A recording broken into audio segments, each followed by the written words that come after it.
Et salut tout le monde, c'est Calypse. Aujourd'hui, on se retrouve pour une vidéo sur Guild Wars 2, et la première de la catégorie, puisque je vais vous proposer un build qui sera un build pour personnage revenant en renégat alacrité. Alors je précise que ce build n'est pas un build méta, il n'est pas listé dans les builds méta, mais juste un build qui est assez amusant à jouer et relativement utile au groupe. Il peut sûrement être amélioré et modifié suivant son utilité. Aussi, je suis ouvert à tous les commentaires à la fin de la vidéo. Déjà, nous allons passer à la base, donc l'équipement. L'équipement, c'est simple, comme on peut le voir. Voilà, je suis parti sur de la puissance, guérison et la fameuse concentration, très importante. Pour les runes d'armure, vous pouvez moduler, mais je peux vous recommander la rune des ouailles supérieures, qu'on peut voir ici. Elle boostera votre vitalité, votre guérison, et vous générerez plus de soins avec votre compétence 6 de soins. Puissance, donc pour effectuer un minimum de DPS, et pas être un Quaggan handicapé. Guérison pour le soutien sur le long terme, et alacrité pour le rôle principal de cette catégorie. Car oui, ce build est principalement là pour donner ce qu'on appelle l'alacrité. L'alacrité, c'est la vitesse de rechargement, pour ceux qui ne savent pas, la vitesse de rechargement des compétences. Quand vous l'appliquez, les délais de rechargement de vos compétences passent au vert, comme par exemple ici.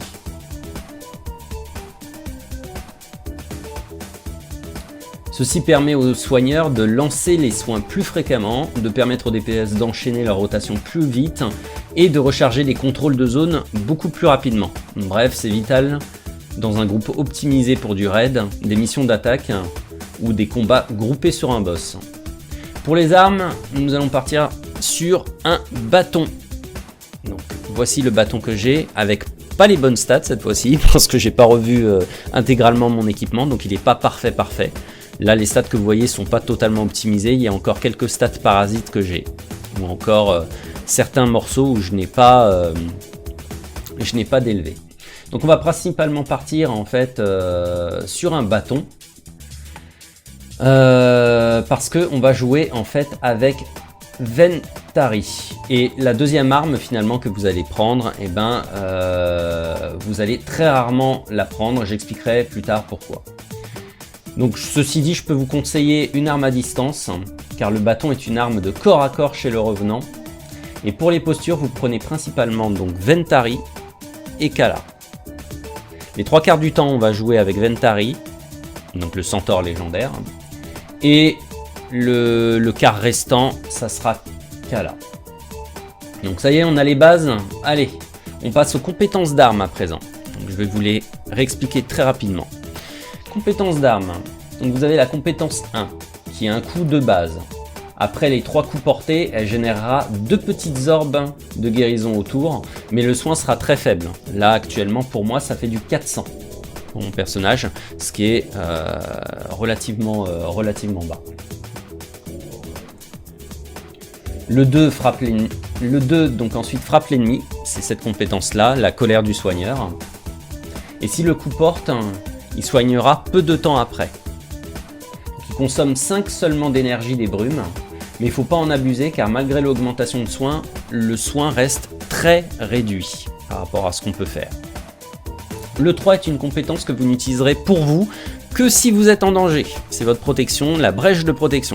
Ça vous permet de parer les attaques à distance et ça fonctionne également sur la plupart des zones de dégâts.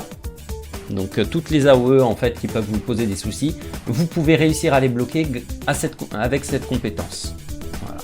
Le truc c'est que bon, c'est assez coûteux, c'est 10 points d'énergie et c'est surtout que c'est un cooldown très long qui est de 12 secondes. Donc utilisez-le vraiment pour souffler un petit peu. Le 4, vague de renouvellement, sera un grand réconfort pour votre groupe, puisque vous pouvez dégager les altérations avec cette compétence et vous n'aurez pas beaucoup de compétences qui pourra dégager les altérations malheureusement. Pourquoi mon personnage est à contre-jour? Ah là là, on dirait qu'elle vient d'Elona maintenant. Donc la vague de renouvellement est un soin quand même assez agréable puisqu'il fait 2191 pour moi en fait en guérison et il va dégager les altérations dans le secteur. Qui plus est, quand vous dégagerez des altérations, et ben vous vous rendrez compte que vous créerez également des petits orbes de guérison comme avec le 1 qui rendra un petit peu de vie en fait à vos alliés. Le 4 est très intéressant contre les altérations. Et enfin le plus offensif, c'est le 5, l'impulsion des brumes. Pourquoi offensif? Parce que vous vous projetez en avant en fait en ligne droite, là je le fais pas parce qu'on est en hauteur, et vous repoussez la cible. Cette compétence est coûteuse en énergie des brumes, hein. Elle coûte quand même 15 et elle a un cooldown de 20. Mais elle fera un break monstrueux dans la barre de défiance d'un ennemi. Donc une fois bien placé, il m'est déjà arrivé de faire des breaks entre 50 et 75% de la brisure de la barre hein, dans un groupe de 5. Pour vous donner une idée. Ce que j'appelle break, c'est le fait de briser la barre bleue de défiance d'un ennemi. J'utilise souvent ce terme, donc essayez de vous y habituer, mais on va pas l'utiliser souvent. Donc pour le plus gros break, voilà, c'est ça, impulsion des brumes. Ensuite, on va parler des compétences 6, 7, 8, 9 et 0. Donc nous avons le 6 qui sera l'un de vos soins principaux. Donc la tablette de Ventari apparaît sur la position que vous avez décidé d'assigner. Par exemple, si je la positionne là, voilà, elle se déplace. Sachant qu'elle vous donne un léger soin sur le long terme quand vous êtes sur sa position. Et que si vous décidez de déplacer la tablette hein, sur vos alliés ou sur vous-même, et bien là, vous allez récupérer beaucoup plus en soins. Par contre, ça va vous coûter 5 d'énergie à chaque fois. Mais cette compétence-là, vous pouvez vous amuser à la spammer, ceci dit, puisque vous allez pas mal vous soigner avec. Mais attention à ne pas trop la spammer non plus, on va y venir pourquoi. On va expliquer pourquoi. Il y a ensuite le soin principal, harmonie naturelle. Donc, sur l'emplacement de la tablette, elle donnera à 5 personnes 4225 de guérison pour moi. Quand je dis pour moi, c'est par rapport à mes statistiques, hein, évidemment. Et 3 secondes d'alacrité. Attention, ceci dit, elle est très coûteuse, 20 points d'énergie. Alors, il ne faut pas spammer cette compétence, il faudra la spammer que si les barres de vie en fait prennent vraiment une claque. Et surtout pas l'utiliser pour maintenir l'alacrité. Voilà, on va expliquer, je vais expliquer pourquoi en fait. Mais ce n'est pas cette compétence-là qui va maintenir l'alacrité pour votre groupe. Bon, j'explique aussi que ce build-là, c'est très délicat de tourner en permanence alacrité. Hein. Mais vous allez vite vous en rendre compte pourquoi. Ceci dit, selon les cas, vous pouvez très bien réussir à tourner en perma alacrité. Ça va demander juste un petit peu de maîtrise. Ensuite, nous avons essence purificatrice. Essence purificatrice, c'est ce qui permet de dégager le plus d'altérations dans votre build.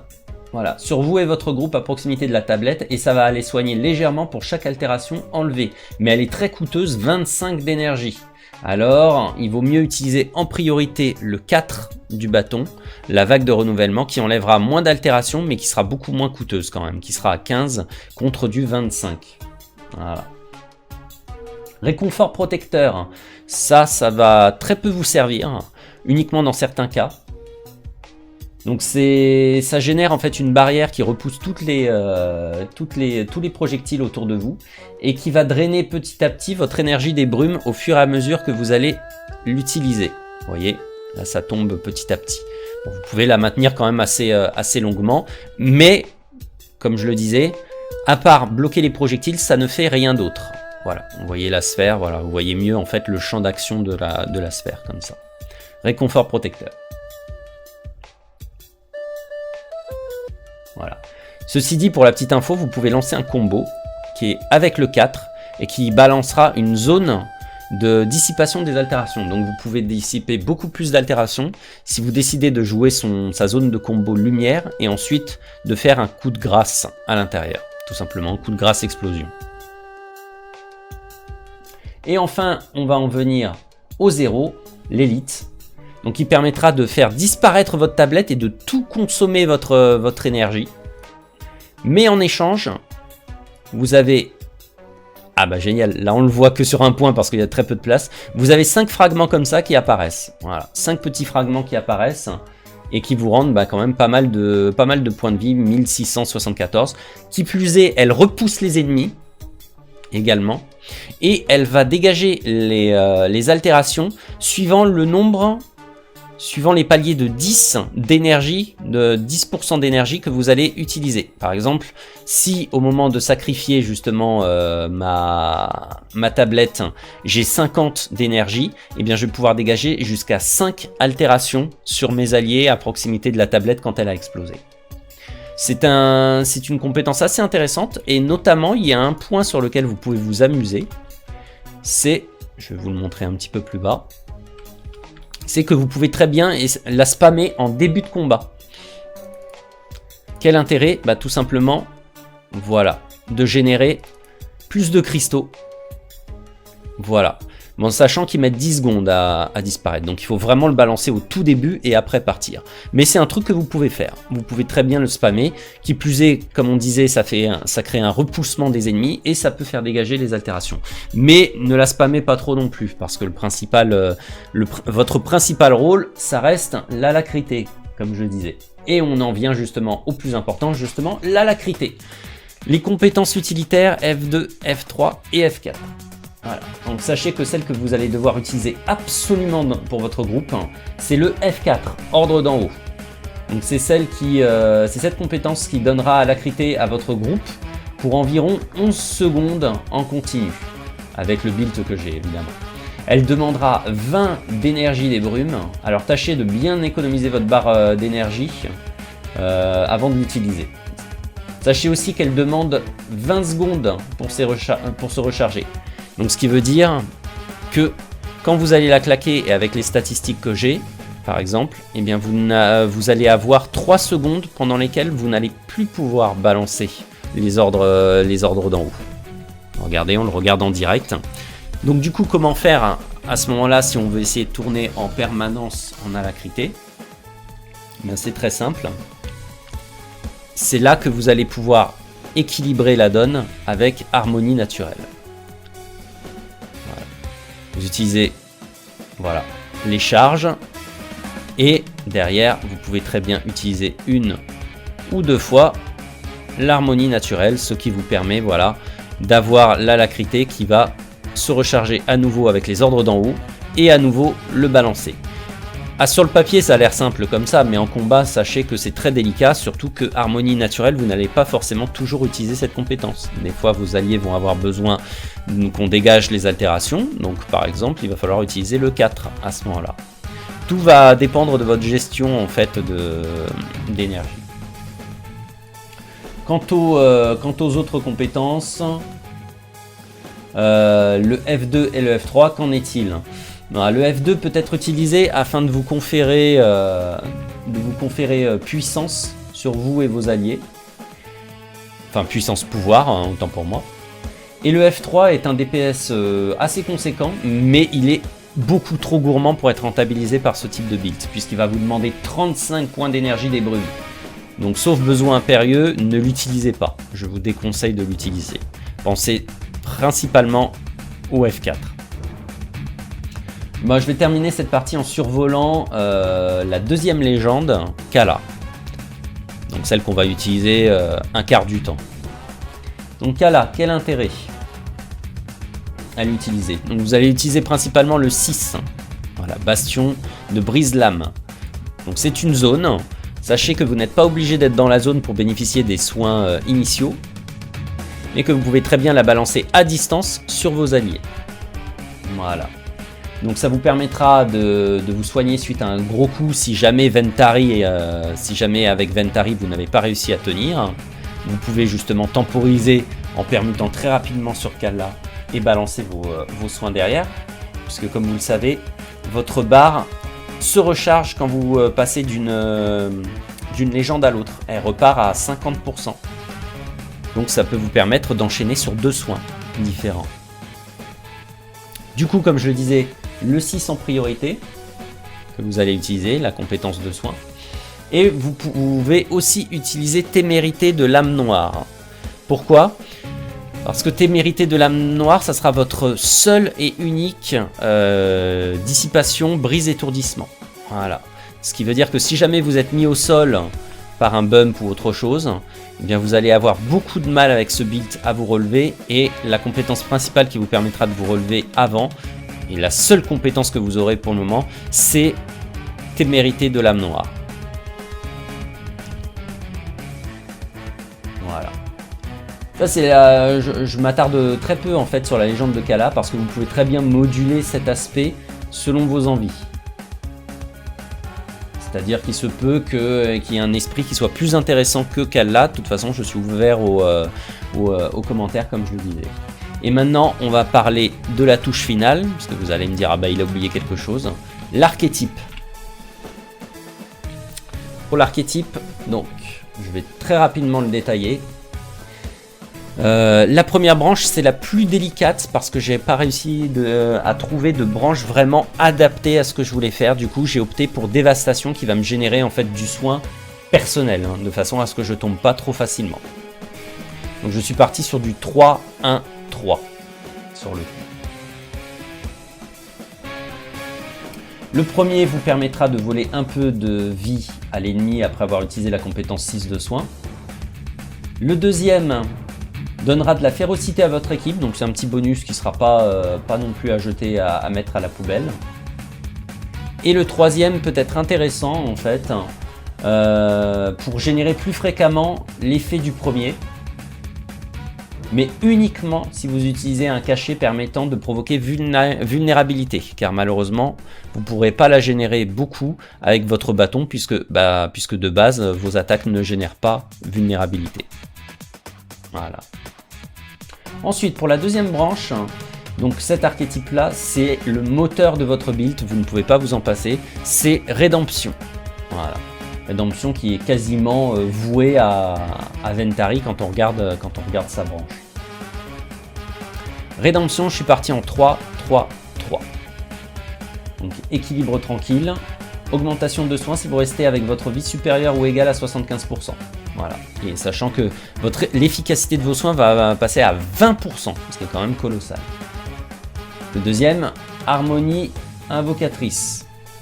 Harmonie Invocatrice, quand vous permutez de légende, vos soins vont augmenter. Donc dès que vous allez switcher de Renégat à Centaure, et ben, pendant un court délai de 10 secondes, pardon, vous allez avoir vos soins qui vont être augmentés. Et enfin, amplification désintéressée.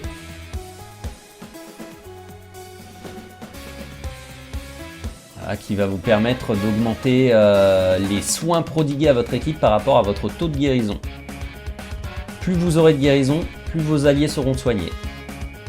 Et c'est un peu le but de ce build, comme je le disais. Et enfin, la dernière branche de l'archétype, Renégat, évidemment. Et je suis parti sur du 3-3-3. Donc pour le premier, vous êtes libre de choisir ce que vous voulez. C'est pas le côté le plus optimal de votre personnage. Le premier nécessite que vous neutralisiez un ennemi pour activer son effet. Le 2, que vous provoquiez des saignements pour vraiment que ça fonctionne bien. Et le 3, que vous esquiviez pour garantir des bonus, mais qui durent très peu de temps. Donc à vous de choisir en fait lequel vous sciez le plus. Pour le deuxième, il reste très utile et pourrait même faire l'objet d'un autre build. C'est chaque fois que vous utilisez les compétences 6, 7, 8, 9 ou 0 en légende de Kala, vous conférez protection à vos alliés pendant 6 secondes avec mon build. 6 secondes environ. Donc réduire de 33% tous les dégâts pour un groupe, ça peut être vital. Surtout contre un boss qui tape dur. Et enfin, le troisième point, Rebelle Virtueux est important surtout en groupe de plus de 5. Car votre bonus d'alacrité généré par le F4 Ordre d'en haut s'appliquera à 5 personnes de plus, soit 10. Si vous ne la mettez pas, vous ne pourrez appliquer Ordre d'en haut, donc votre bonus d'alacrité, qu'à 5 personnes maximum. Pensez à ça, c'est très important, surtout si vous partez en raid ou en mission d'attaque.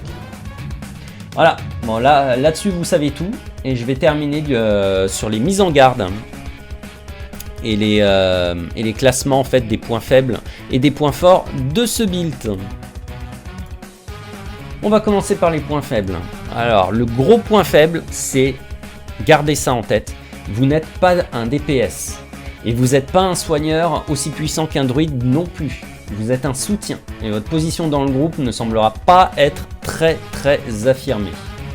De par votre DPS assez réduit et d'autre part par votre soin limité. Voilà, 4000 de soins, c'est assez limité par rapport à un druide qui va jouer avec ses bursts soins et ses glyphes. Il est capable de vous remettre full vie extrêmement rapidement. Ce personnage-là, en fait, vous permettra surtout de faire du soin sur du long terme, donc sur la durée. De plus, vous êtes dépendant de votre tablette. Si elle n'est pas sur vos alliés, elle ne soignera pas. C'est aussi simple que ça.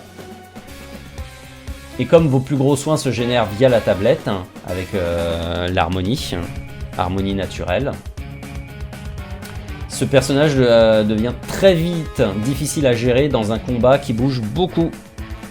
Du coup, il faut essayer de figer le combat avec ce type de personnage et de paquer de façon à vraiment l'optimiser.